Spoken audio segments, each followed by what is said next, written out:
বাচ্চাদের তো আর biscuit chocolate খাওয়া বন্ধ করা যায় না। তবে আমি চেষ্টা করি বাহিরের অস্বাস্থ্যকর বিস্কুট চকলেট না খেয়ে যেন ঘরে স্বাস্থ্যসম্মতভাবে তৈরি করা খাবারটা খায়। আসসালামু আলাইকুম ভিউয়ার্স। আজকে আমি বাসায় থাকা অল্প কয়েকটি উপকরণ দিয়ে গ্যাসের চুলায় নারকেলের বিস্কুট তৈরি করে দেখাবো। এই বিস্কুটটি এত বেশি মজা হয় যে একবার খেলে বারবার খেতে মন চায়। বিস্কুট বানানোর জন্য প্রথমেই নিয়ে নিচ্ছি নরমাল টেম্পারেচারে থাকা হাফ কাপ বাটার। সাথে দিয়ে দিচ্ছি হাফ কাপ গুঁড়া করা চিনি। আমি চিনিটাকে ব্লেন্ডারে একটু ব্লেন্ড করে নিয়েছি। তারপর হ্যান্ড পিটার দিয়ে এটাকে খুব ভালোভাবে মিক্স করে নিয়েছি। মেশানো হয়ে গেলে এখানে দিয়ে দিচ্ছি হাফ কাপ শুকনো নারকেল। এটা সুপার শপে কিনতেও পাওয়া যায়, আবার আপনারা চাইলে কোরানো নারকেলকে শুকিয়ে ব্লেন্ডারে ব্লেন্ড করে নিতে পারেন। তারপর একটা স্ট্রেনারে দিয়ে দিচ্ছি ১ কাপ ময়দা, পরিমাণ মতো লবণ, হাফ চামচের থেকেও কম বেকিং পাউডার, অল্প একটু বেকিং সোডা। তারপর এটাকে খুব ভালোভাবে সেঁকে নিচ্ছি।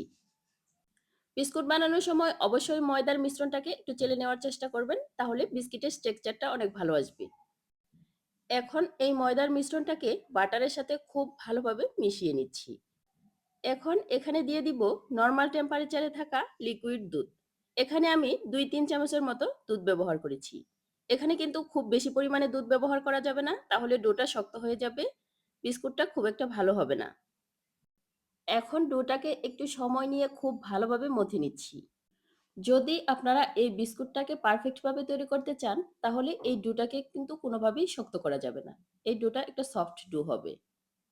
ডোটা মাখানো হয়ে গেলে এটা রেস্টে রাখার প্রয়োজন নেই। আমরা সাথে সাথেই বিস্কুটের শেপগুলো দিয়ে দিচ্ছি। এই বিস্কুটটা বানানোর সময় একটু মোটা, মোটা শেপেই বানাতে হবে। খুব বেশি একটা পাতলা করা যাবে না। আপনারা চাইলে এই বিস্কুটটা যেকোনো শেপ বা যেকোনো ডিজাইনের বানাতে পারেন। তবে আমি আজকে কোনো ডিজাইন করছি না।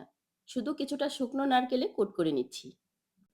শুকনো নারকেলে এভাবে বিস্কুটটা কোট করে দিলে এর উপরের কালারটা অনেক বেশি সুন্দর আসে, খেতেও অনেক বেশি ভালো লাগে। বিস্কুটগুলো বানানো হয়ে গেছে, এখন আমরা বিস্কুটগুলো বেক করে নিব। যেহেতু বিস্কুটগুলোকে আজকে চুলায় বেক করব, তাই এই সসপ্যানটাকে আমি ৫ মিনিট আগে থেকেই প্রিহিট করে নিয়েছি। এখন আমরা বিস্কুটের ট্রেটা এখানে বসিয়ে দিব এবং লো মিডিয়াম আঁচে এটাকে ২০ থেকে ২৫ মিনিটের মতো বেক করব। ২০ থেকে ২৫ মিনিটের ভিতরেই বিস্কুটে এমন সুন্দর একটা কালার চলে আসবে। এখন আমি চুলাটা বন্ধ করে বিস্কুটগুলোকে ঠান্ডা করে নিব। গরম অবস্থায় কিন্তু এটা একটু নরম থাকে। গরম অবস্থায় এটাকে উঠাতে গেলে ভেঙে যাওয়ার সম্ভাবনা থাকে। তাই পুরোপুরি ঠান্ডা হবার পরই আমি আপনাদের দেখাচ্ছি। চুলায় বেক করার পরেও বিস্কুটের নিচটা কিন্তু একটু উপরে যায়নি। এর কালারটা একদম পারফেক্ট এসেছে। এই বিস্কুটটা দেখতে এবং খেতে এত বেশি সুন্দর হয় যে এটা দেখে বোঝার উপায় নেই যে এটা বাসায় তৈরি করা। এখন আমি আপনাদেরকে একটা বিস্কুট ভেঙে দেখাচ্ছি। এর ভেতরের স্ট্রাকচারটাও কত বেশি সুন্দর হয়েছে। আপনারাও চাইলে এই রেসিপি ফলো করে বাসায় তৈরি করে নিতে পারবেন এই মজাদার নারকেলের বিস্কুট।